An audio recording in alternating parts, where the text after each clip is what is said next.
जय हिंद दोस्तों। मित्रों, आज 4 दिसंबर को विनोद दुआ हम सबकी दुआ लिए बिना चले गए दुनिया छोड़कर। और ये सत्य है, पिछली बार की तरह संजुक्ता बासु ने ये कोई अफवाह नहीं उड़ाई कि जिसके कारण ओप इंडिया को इस खबर का फैक्ट चेक करना पड़े। दोस्तों, वैसे तो मौत पर उपहास उड़ाना हम सनातनियों के लिए पाप है, किंतु विधर्मियों को जवाब ना देना भी तो कायरता है। विनोद दुआ की बेटी ने इंस्टाग्राम पर एक पोस्ट करके बताया कि उनके पिता विनोद दुआ अब इस दुनिया में नहीं रहे। उन्होंने लिखा कि इनके माता पिता अब स्वर्ग में साथ साथ घूमेंगे, भोजन भी पकाएंगे और संगीत का आनंद भी लेंगे।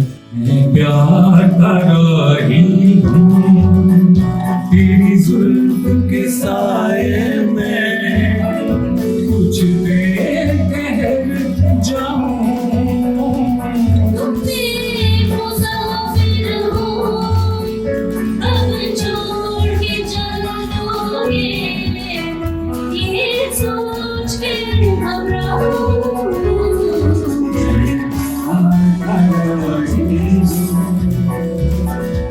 उनके निधन को लेकर सोशल मीडिया में भी संदेशों का तांता लगा हुआ है।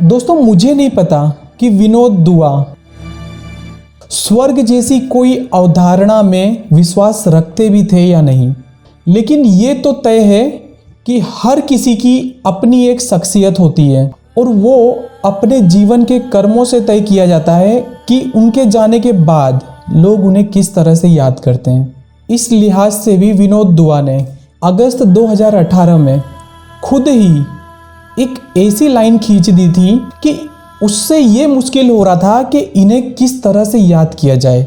उन्होंने क्या कहा था, आइए वीडियो में देखते हैं। अटल बिहारी वाजपेयी का देहांत हो गया।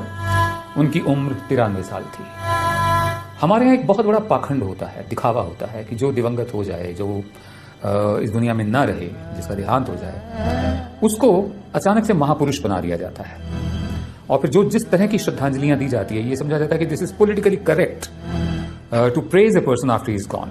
तो बेहतर यही होता है कि जो शख्स चला गया है उसको सच्ची श्रद्धांजलि यही है कि जो अच्छाइयां थी वो भी गिनाई जाए, जो उनके हाथों से सही काम नहीं हुए, जिनका असर समाज पर पड़ा, वो भी बताया जाए। उन्होंने कहा था, हमारे यहाँ एक बहुत बड़ा पाखंड होता है, दिखावा होता है कि जो दिवंगत हो जाए, जो इस दुनिया में न रहे, जिसका देहांत हो जाए, उसको अचानक से महापुरुष बना दिया जाता है। फिर जिस तरह से श्रद्धांजलियां दी जाती है, ये समझा जाता है कि this is politically correct to praise a person after he is gone. अब इसे पाखंड कहूं या विडंबना, दुआ को भी इस तरह की श्रद्धांजलि बहुत ही भारी पड़ रही है। दुखद ये है कि उनकी इस ईमानदारी का सम्मान उनके लिबरल सेक्युलर मित्र भी नहीं कर रहे, पर मैंने तय किया है कि विनोद दुआ को उनकी ईमानदारी का सम्मान दिया जाए। यही कारण है कि डेरा इस्माइल खान से आया एक बच्चा, जिसका बचपन दिल्ली की शरणार्थी कॉलोनी में गुजरा, जो एक सामान्य बैंक कर्मी का बेटा था, जिसका कथित तौर पर शुरुआती दिनों में कोई गॉडफादर नहीं था, जो इस देश में टीवी पर आकर समाचार वांचने वाले शुरुआती लोगों में था, जो स्वीकार करता था कि गवर्नमेंट स्कूल में पढ़े होने के कारण उसकी अंग्रेजी में प्रवाह नहीं है। मैं उसे एक सेल्फ मेड इंसान के तौर पर याद नहीं कर पाता, क्योंकि फिर मुझे उतनी ही ईमानदारी से फिल्मकार निष्ठा जैन के आरोप भी याद आ जाते हैं, जिन्होंने दुआ पर यौन उत्पीड़न के आरोप लगाए थे, जिन्होंने लिखा था, विनोद दुआ के चेहरे से ऐसा लगा कि वो मुझे देखकर लार टपका रहे हैं। मुझे वो विनोद दुआ याद आने लगते हैं जिन पर मी टू कैंपेन के दौरान लगे आरोप की जांच के लिए द वायर ने जो कमिटी बनाई थी उसके सामने वो आरोप लगाने वाली फिल्मकार का सामना करने से इनकार कर देते हैं। आखिर में वायर कमिटी ही भंग कर देती है। मुझे विनोद दुआ ऐसे बुज़दिल और भगोड़े लगने लगते हैं जो अपनी ज़िंदगी के कुछ पन्नों को छिपा लेना चाहते हैं। मुझे वो विनोद दुआ भी झूठे लगने लगते हैं जो विभाजन की बर्बरता को ये बताकर खारिज करते रहे कि हमने ऐसी कोई प्रताड़ना नहीं देखी, क्योंकि डेरा इस्माइल खान में भी मेरा परिवार समृद्ध नहीं था। ऐसा लगने लगता है कि दुआ जीवन भर एजेंडे के तहत इसे दोहराते रहे ताकि मजहबी कट्टरपंथियों की बर्बरता जीवन भर छिपी रहे।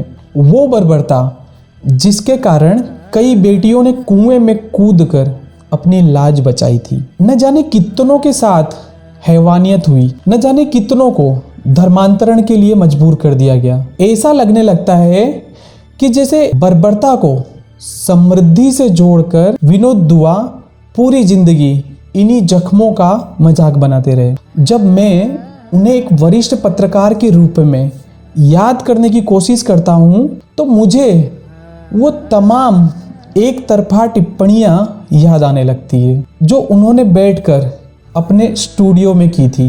मुझे गोधरा की ट्रेन में जलाकर मारे गए उन राम भक्तों के प्रति विनोद दुआ का उपहास याद आने लगता है।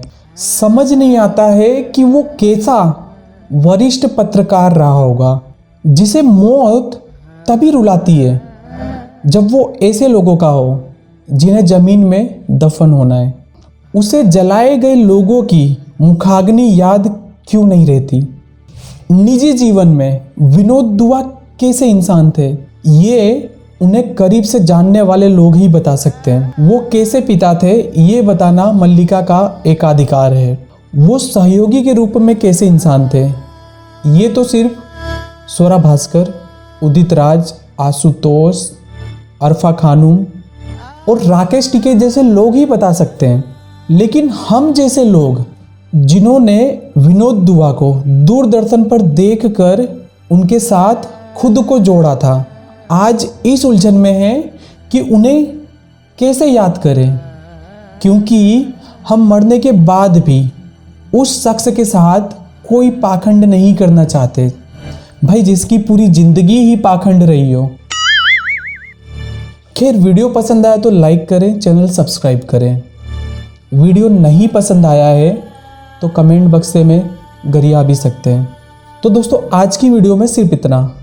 मिलते हैं नेक्स्ट वीडियो में। जय हिंद।